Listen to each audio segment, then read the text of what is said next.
Hello and welcome back to Learn with AB Mom. Today we are going to learn the sound A, the pronunciation of A. To make this sound, you just simply relax your mouth completely. You shouldn't be tensing anything.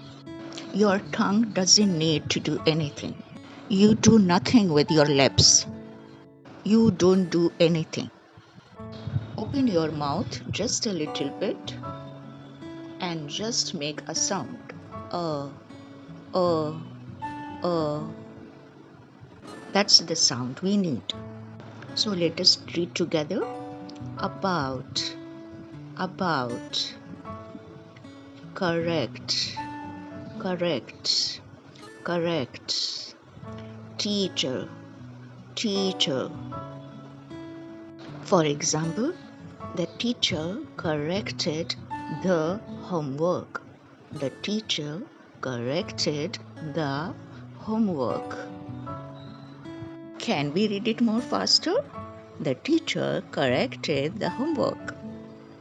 I hope you have enjoyed today's lesson.